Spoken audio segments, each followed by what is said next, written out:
The late 21st century was humanity's darkest time. Earth was dying. The climate had changed too much, and resources were running out. People struggled to survive as governments collapsed. Then the aliens came. They called themselves the Vexeri. Their massive ships appeared in the skies without warning, hovering over major cities. At first, they seemed friendly. They offered technology and solutions to Earth's problems. Many humans welcomed them with hope. Do-hyun Park didn't trust them. As one of the world's leading engineers, he had been working on generation ships, massive spacecraft designed to carry humans to distant stars. We should complete the ships, he warned the United Nations Council. Just in case. Few listened. The Vexeri provided clean energy and advanced medicine. They helped restore failing ecosystems. For 6 months, they seemed like saviors. Then everything changed. On a cold autumn morning, the Vexeri attacked. Their weapons easily overwhelmed Earth's military forces. Cities fell within hours. The Vexeri announced their true intention. Earth would become their new colony, and humans would serve them. Do-hyun watched the news broadcasts from his underground facility in the Korean mountains. The generation ship program had continued in secret, funded by a coalition of private companies and forward-thinking nations. 5 massive ships were nearly complete, hidden in remote locations around the world. We need to launch now, Do-hyun told his team. We won't get another chance. His partner, Joo Kim, coordinated the evacuation plans. As a biologist specializing in closed ecosystems, she had designed the ship's sustainable food production systems. We can only take 100,000 people per ship, she said, her voice heavy with the impossible math. Billions would be left behind. The Vexeri discovered the ships. They sent forces to destroy them. The generation ship Odysseus, hidden beneath the Pacific Ocean, was the first to launch. As it rose from the water, Vexeri fighters attacked. The ship's shields, designed for cosmic radiation, barely held against the alien weapons. We're losing power to sectors 3 and 4, shouted Taewoo, the ship's chief engineer. Do-hyun raced through the corridors, helping seal breaches and reroute power.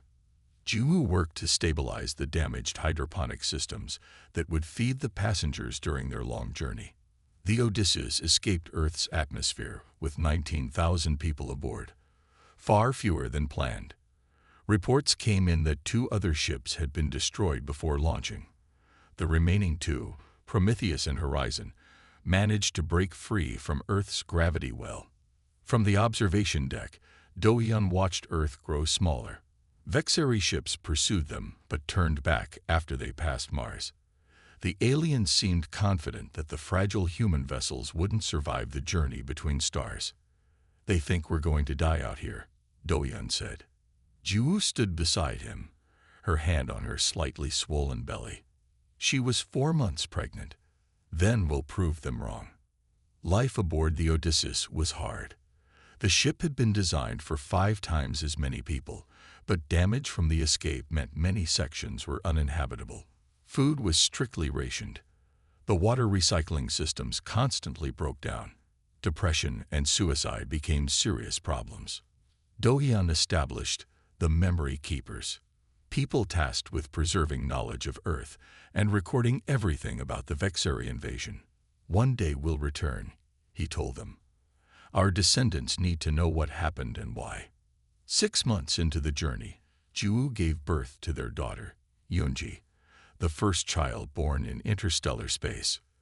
Many saw her birth as a powerful symbol of hope. More children followed, a new generation who would never know Earth except through stories. Taewoo led the effort to repair the ship's damaged systems. With limited materials, they had to be creative. When the main navigation computer failed, they built a replacement using parts from entertainment systems. When a meteoroid punctured the outer hull, they sealed it with a new material made from processed waste.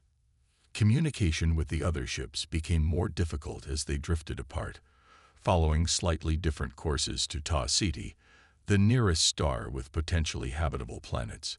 Their last message from the Prometheus reported a serious oxygen recycler failure. The Horizon's final transmission simply said, "We endure." 2 years into the journey, they faced their worst crisis. A solar flare from a red dwarf star. They were passing damaged the Odysseus's main power systems. Life support began to fail. The temperature dropped. Oxygen levels decreased. "We have 12 hours before the levels become fatal," Ju reported, clutching 3-year-old Yunji to her chest. Do-hyun led a desperate repair mission. They had to go outside the ship, exposed to deadly radiation. 5 engineers volunteered.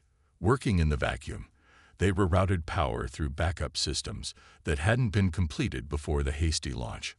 Only 3 returned alive. The years passed. Children grew up in the metal corridors, never feeling wind on their faces or solid ground beneath their feet.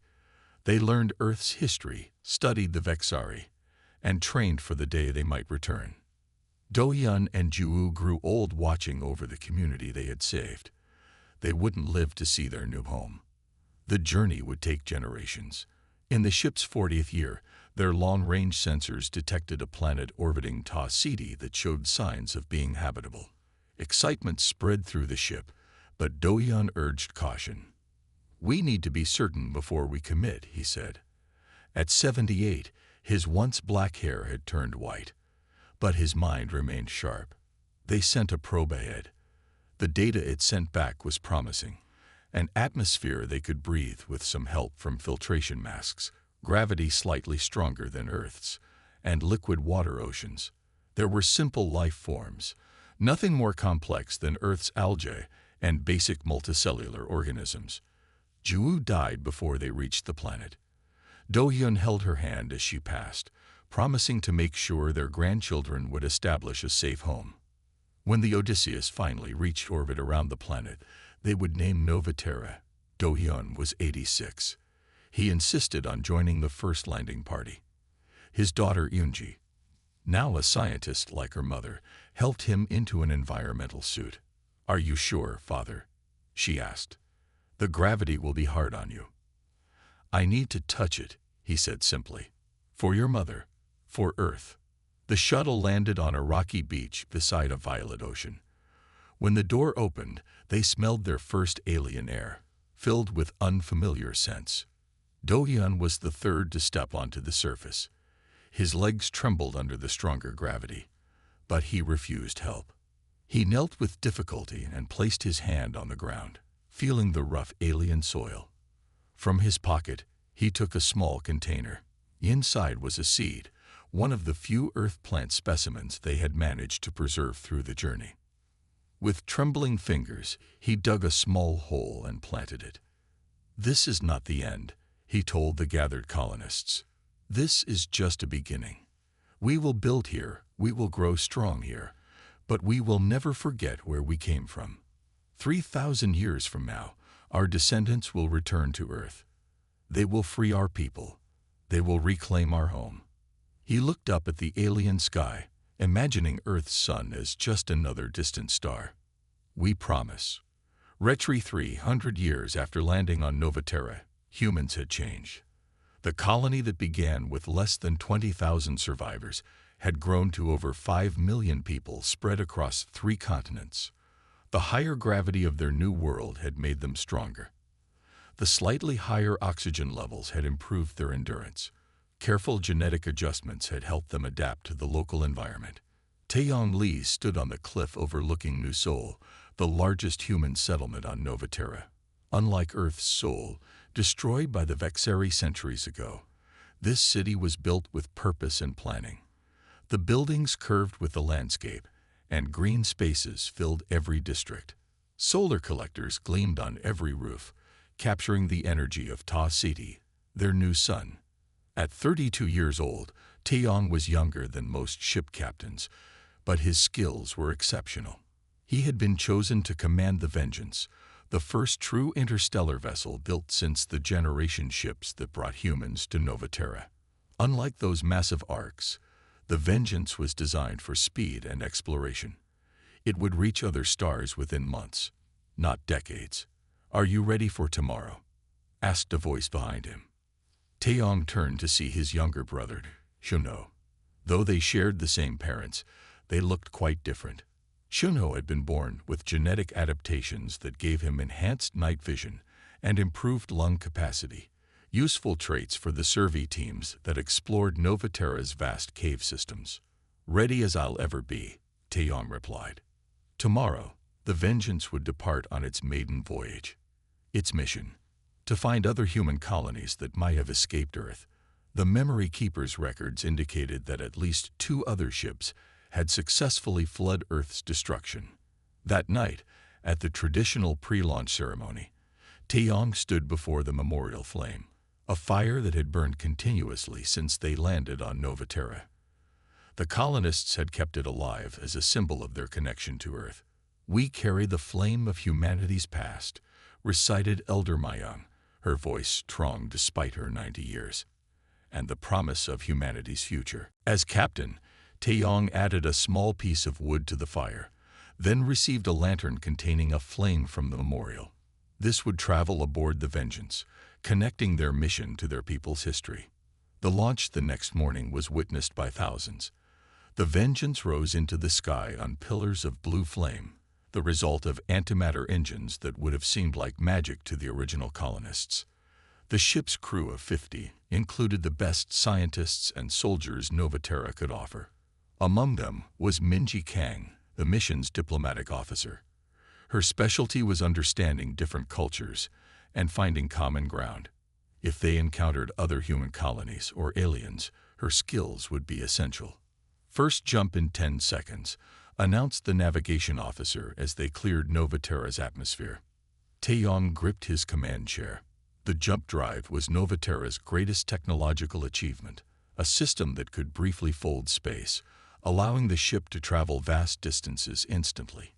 It had never been tested at full scale. The stars blurred, then vanished. For 3 heartbeats, there was nothing visible outside the ship. Then reality snapped back into focus, and a new star system appeared before them. "Jump successful," reported the science officer. "All systems normal." Their first discovery came 2 months into the mission: a small colony on a frozen moon orbiting a gas giant. 3,000 humans lived there, descended from survivors of the generation ship Horizon. They had developed technology to survive in the harsh conditions, but were struggling with limited resources. "We thought we were alone," said their leader, an older woman named Suni. Her people had physically adapted to their cold world. They were shorter and stockier than the Novaterrans, with thicker skin and higher body temperatures. When Taeyong offered to bring some of them back to Novaterra, Suni surprised him by refusing. "This is our home now," she explained, "but we would welcome trade and knowledge." Minji suggested an exchange program. Some of their scientists could visit Novaterra and return with new technologies that would make life on their frozen moon easier. In return, the Novaterrans would learn about the cold adaptation techniques they had developed.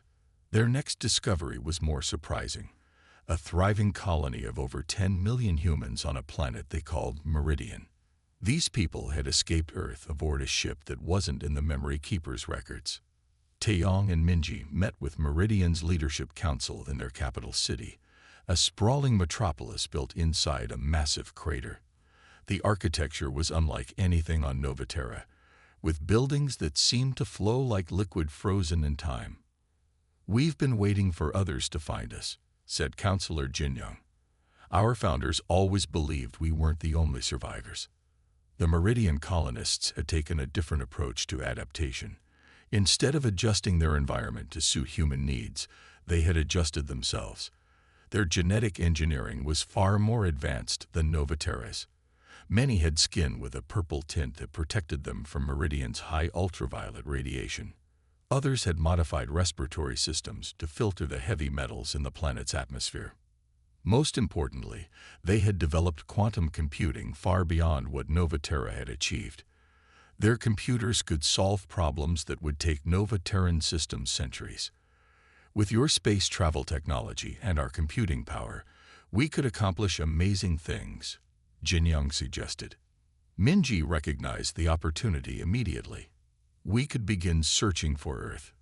The Vengeance continued its mission, discovering 3 more human colonies over the next year. Each had developed unique technologies and adaptations based on their environments. Each carried the memory of Earth and the Vexari invasion. At a meeting on the ship's observation deck, Taeyong and Minji drafted their proposal for what would become the United Human Federation. "We all came from Earth," Taeyong said. "We all share the same enemy. Together, we're stronger than any single colony."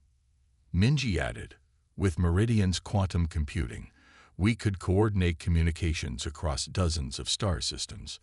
With the Procyon colony's mineral extraction techniques, we could build more ships." When the Vengeance finally returned to Novaterra after 18 months in space, they'd brought representatives from each colony they had discovered.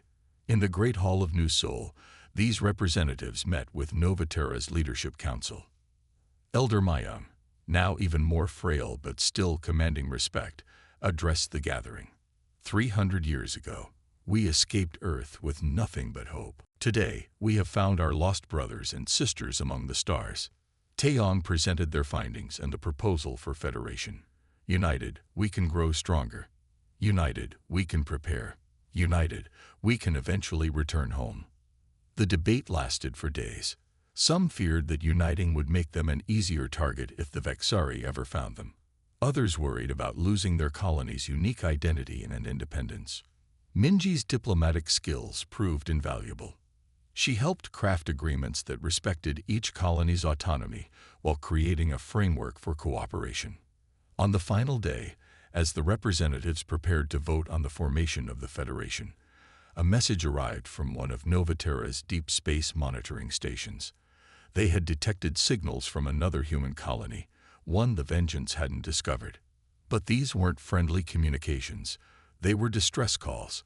Another human settlement was under attack. Not by the Vexari, by something else.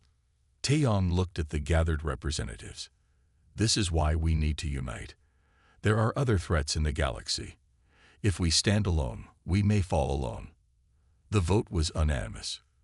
The United Human Federation was born. As the new Federation flag was raised for the first time, a field of stars surrounding a blue and green Earth, Taeyong knew their work was just beginning. They needed to rescue the colony under attack. They needed to build a fleet that could defend all human settlements. And someday, they would need to return to Earth. Retrieve 1,500 years after humans fled Earth, Admiral Hyun-Soo Choi stood on the bridge of the Federation flagship Reckoning. The massive vessel dwarfed the original generation ships that had carried humanity's survivors to the stars. Through the viewport, he watched as smaller craft moved between the fleet's 100 ships, making final preparations for their mission. At 52, Hyun-Soo was considered young for his position.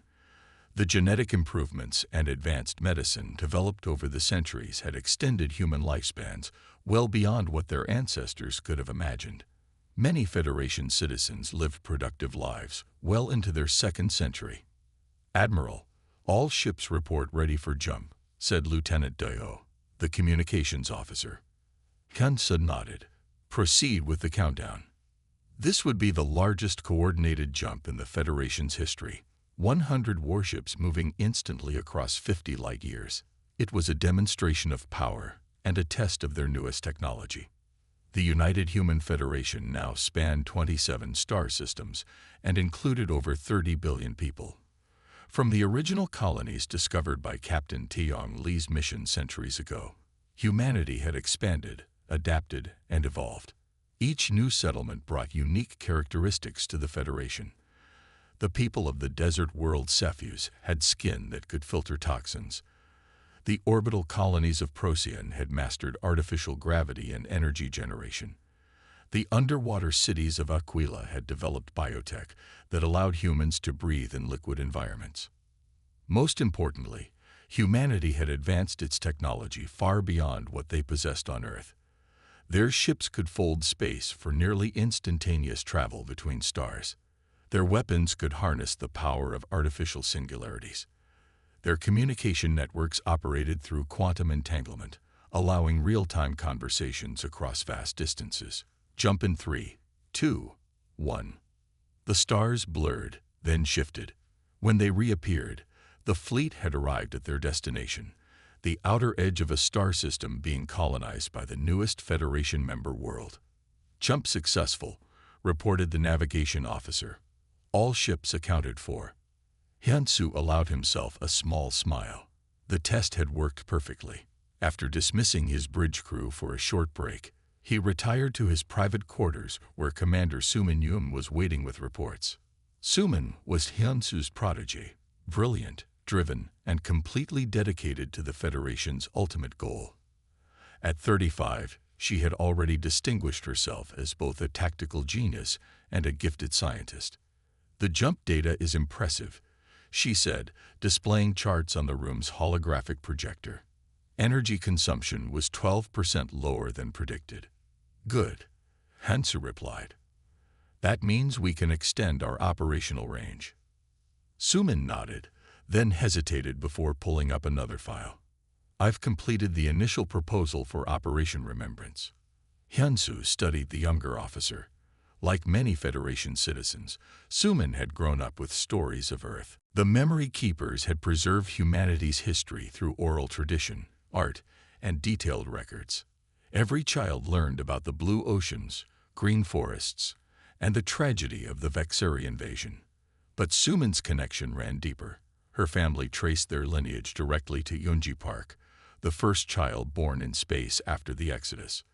The story went that Yunji had made her father promise that their people would someday return to reclaim Earth. That promise had been passed down through 15 generations of Sumin's family. "Tell me about your proposal," Hyunsu said, gesturing for her to continue. "It's time we return to Sol's system," Sumin began. "Not for conquest, not yet, but for reconnaissance. We need current intelligence about Earth and the Vexari. Our newest stealth ships can approach without detection. We could learn if there are still humans on Earth, assess Vexari strength, and determine if liberation is possible." Hyunsu was silent for a long moment. The Federation Council had been debating this issue for decades. Some argued that humanity should focus on expansion away from Earth, building a civilization that would eventually outgrow its traumatic origins. Others insisted that they had a duty to the ancestors who were left behind. "The Council will say it's too risky," he finally said. "If the Vexari discovered we not only survived but have grown powerful, they might seek us out."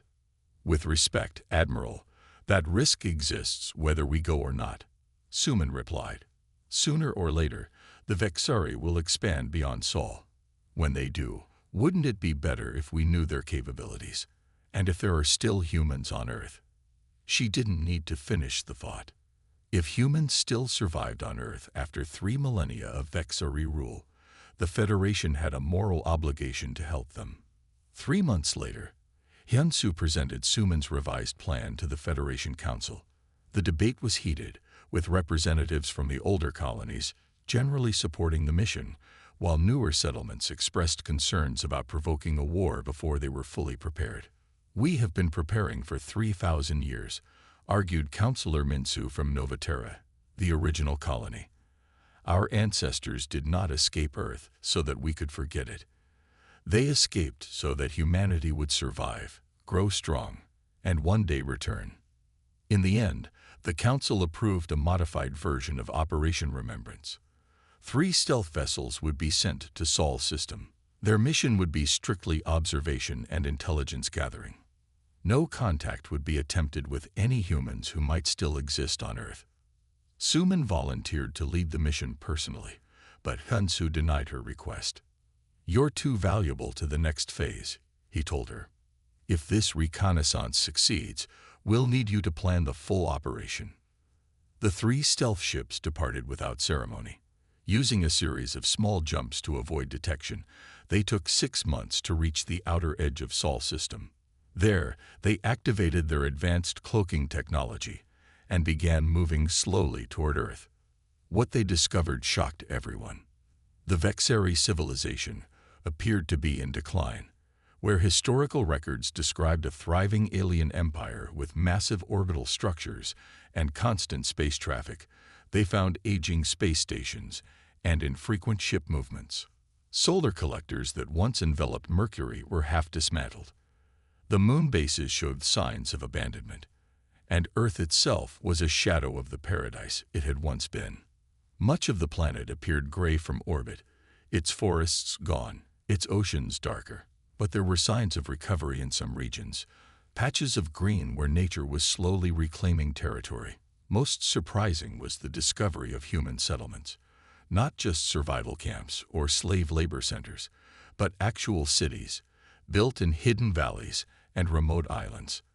These humans had survived 3 millennia of occupation. They had preserved their identity, despite everything the Vexari had done to erase it. When the reconnaissance ships returned and their data was analyzed, Hyun-Soo called Suman to his office. "The Vexari are vulnerable," he said. "They've stripped Earth nearly bare and now they're running out of resources. Their technology hasn't advanced significantly since the invasion. They've grown complacent." Suman studied the images of Earth, the devastation, and the surprising resilience. "And the humans? Our analysts believe they've developed an organized resistance. We detected encrypted communications between settlements. They're fighting back, even after all this time." Suman felt a surge of emotion. For 1,500 years, the Federation had grown stronger while keeping the memory of Earth alive. For 3,000 years, the humans on Earth had endured unimaginable hardship while keeping hope alive. "It's time for the next phase," Hyun-Soo said, his voice firm with resolve. "Prepare a detailed plan for contact with the Earth resistance. We need to know exactly what we're dealing with before we commit the fleet." Suman nodded, already thinking through the logistics. "I'll need our best special forces operators, people who can blend in if they're seen, and advanced communications equipment that the Vexari can't detect." "You'll have whatever you need," Hyun-Soo promised. 3,000 years ago, we made a promise to return. It's time we kept it." As Suman left the Admiral's office, she felt the weight of history on her shoulders. Generations of her ancestors had lived and died preparing for this moment. Now it would fall to her generation to complete the circle, to bring humanity home. The liberation of Earth was no longer a distant dream. It was becoming a plan. Retrieve Special Operations Vessel. Shadow slipped through space toward Earth, invisible to any Vexari sensors. It was smaller than most Federation ships, designed for stealth rather than combat. Inside, 12 elite soldiers prepared for the most important mission of their lives. Major Ji-hoon Kang checked his equipment one last time. At 42, he was the oldest member of the team and its commander. His face bore the marks of previous missions, a scar along his jawline from a firefight on the frontier world Cygnus, another above his right eye from a training accident. But it was his eyes themselves that revealed the most about him. Calm, focused, missing nothing. "Final briefing in 10 minutes, he told his team. "After that, we sleep. Next time we wake up, we'll be in orbit around humanity's birthplace." The mission was simple in concept, but incredibly dangerous in execution. Land on Earth undetected. Contact the human resistance, gather intelligence on Vexari defenses, and return safely, all without alerting the aliens that the Federation existed. Commander Suman Yoon had personally selected each team member. Ji-hoon remembered their final conversation before he left. "If you're compromised, your priority is to prevent the Vexari from learning about the Federation." She had told him, her expression grave. "We cannot risk them finding our worlds before we're ready." "Understood, Commander," Ji-hoon had replied. "But we won't fail." Now, as the shadow approached Earth using minimal power to avoid detection, the team gathered for their final review. "Our landing zone is here," Ji-hoon said, pointing to a mountainous region on a holographic display. "Sensors show minimal Vexari activity, but signs of human habitation in the valleys. Once planetside, we'll establish a hidden base and begin reconnaissance." Lieutenant Mina Park, the team's communications specialist, spoke up. "How do we make contact with the resistance? We don't even know if they're organized." The reconnaissance probes detected encrypted communications between human settlements. Ji-hoon explained. We have samples of their code. Your job is to crack it and establish communication, but only when we're certain it's safe. Sergeant Dongwen Han, weapons specialist, checked the charge on his pulse rifle. And if we encounter Vexari, avoid if possible.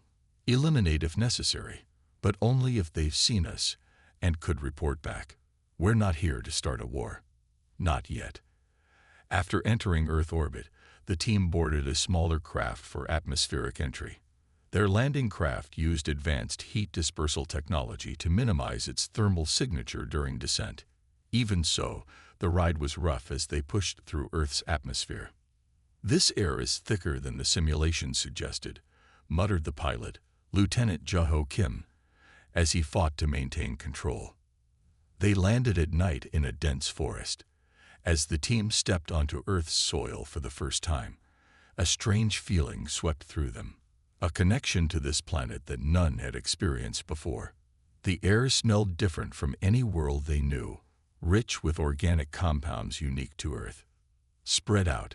Secure the perimeter," Ji-hoon ordered, pushing aside his emotional response to focus on the mission. They established a base camp, carefully hidden under the forest canopy. Their equipment, including the landing craft, was covered with adaptive camouflage that mimicked the surrounding environment. For 3 days, they observed from a distance, using drone insects, tiny reconnaissance devices that looked and moved like local flying insects, but contained advanced sensors and cameras. On the 4th day, they got their first look at the Vexari. A patrol moved through the forest about 2 kilometers from their position. The aliens were tall, with iridescent skin that shifted colors in the sunlight. They moved with a fluid grace that seemed almost beautiful, until one casually vaporized a small animal that crossed their path. "They're just like the historical records described," whispered Mina. "But seeing them in person." Ji-hoon nodded. "Remember what they did to our ancestors, what they're still doing to the humans here." Their first contact with Earth humans came unexpectedly. A drone detected a hunting party moving carefully through the forest, avoiding Vexari sensor posts with practiced skill. These weren't primitive survivors. They wore simple but effective camouflage and carried handmade weapons alongside what appeared to be repurposed Vexari technology. Ji-hoon decided to make contact. With Mina and Dongwen, he positioned himself along the hunter's path.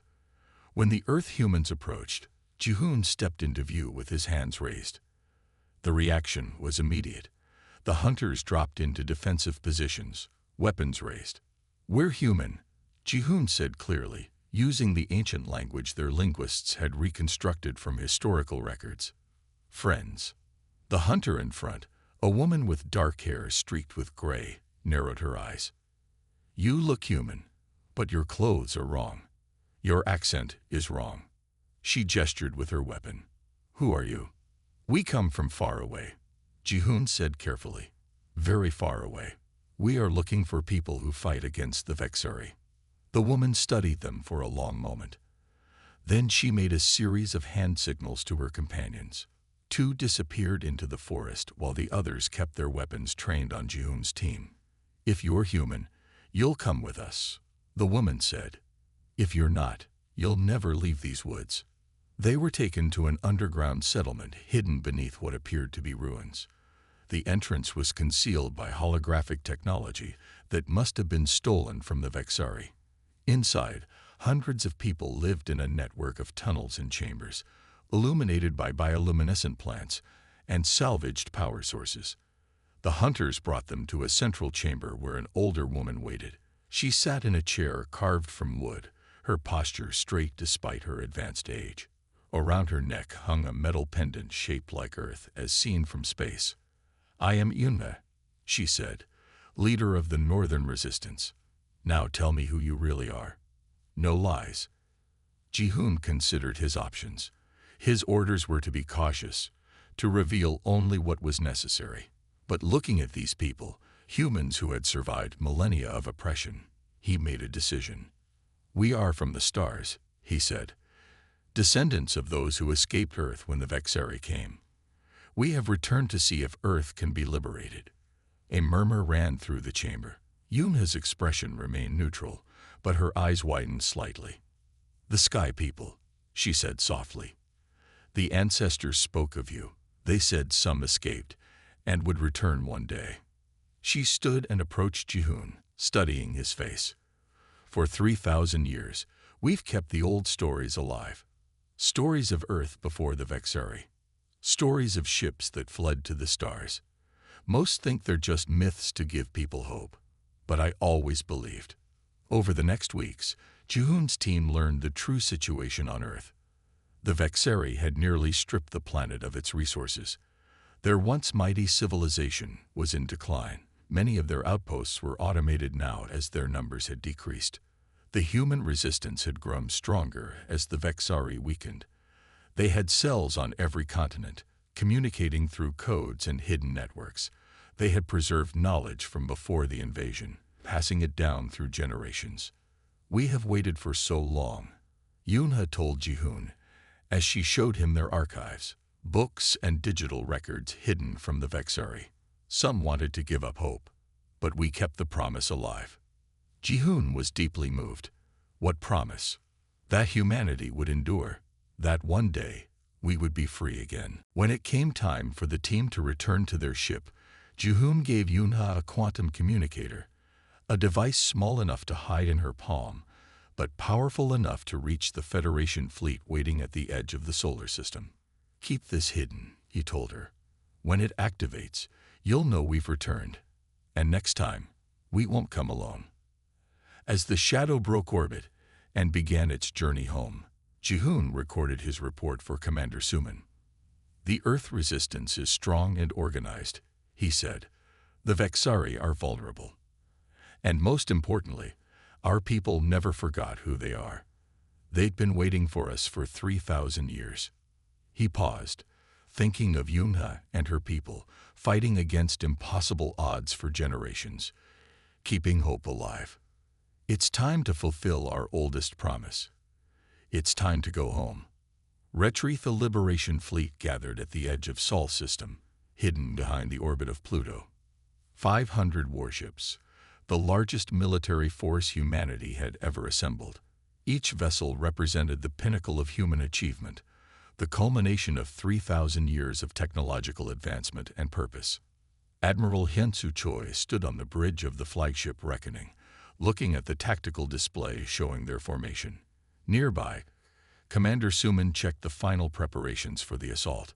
They had been planning this moment for decades, but the last 6 months since the reconnaissance team's return had been the most intense. "All ships report ready, Admiral," said Suman, her voice steady despite the weight of history pressing down on them. Hyunsu nodded. He was 157 years old now, kept healthy and strong by medical technology his ancestors could not have imagined. He had dedicated his life to this mission, and now it was finally happening. "Send the signal to the resistance," he ordered. Across the bridge, communications officers transmitted the activation code to the quantum communicator Major Jihoon had left with Yuna. On Earth, resistance cells would now be receiving their instructions, the coordinates and timing of the attack. Hyunsu addressed the fleet, his words carried to every ship. 3,000 years ago, humanity was nearly destroyed. Our ancestors were enslaved or forced to flee their home. Today, we return. Today, we fulfill the promise made by every generation since the Exodus." He paused, then continued with quiet determination. "Our goal is liberation, not destruction. We offer surrender before we open fire. We spare those who stand down. Remember, what makes us human is not just our strength, but our compassion. Even in retribution, we do not become like those who wronged us." The fleet moved toward Earth using a series of micro-jumps, small space-folding maneuvers that allowed them to bypass Vexari early warning systems. They appeared in Earth orbit simultaneously, surrounding the planet before the Vexari could react. On the Vexari command station orbiting Earth, alarms blared as hundreds of unknown vessels suddenly materialized around the planet. The Vexari Supreme Commander, Kareth, rushed to the control center, his iridescent skin flashing red with alarm. "What are they? Where did they come from?" he demanded. His subordinate's skin pulsed with confusion. "Unknown, Supreme Commander. They appear to be human designs." "Impossible," Kareth hissed. "The humans are primitive. They have no space capability." Then a transmission came through on all Vexari frequencies, in perfect Vexari language. "This is Admiral Hansu Choi of the United Human Federation. Your occupation of Earth ends today. Surrender your forces and withdraw from this system, and you will be spared." Kareth's skin flickered between colors as he processed this impossible development. Humans with this level of technology. A federation. It made no sense. "Activate all defense systems," he ordered. "Launch the fleet." But the Vexari defenses were outdated, their fleet small and poorly maintained. Centuries of complacency had left them vulnerable. When they opened fire, their weapons barely dented the Federation ship's shields. On Earth's surface, the resistance activated. In coordinated strikes across the planet, they attacked Vexari control centers and communication hubs. Using weapons dropped by Federation stealth ships in the preceding days, they disabled key installations, preventing the aliens from organizing an effective defense. Yunha led the assault on the main Vexari compound in what had once been called Asia. At 72, she was too old to fight on the front lines, but she commanded from a hidden bunker, coordinating attacks across 3 continents using the Federation communication devices. "The northern sensors are down," reported a young fighter. "The Vexari are blind in sectors 4 through 7. Yunha nodded. "Tell all teams to move to Phase 2. The Federation troops will be landing soon."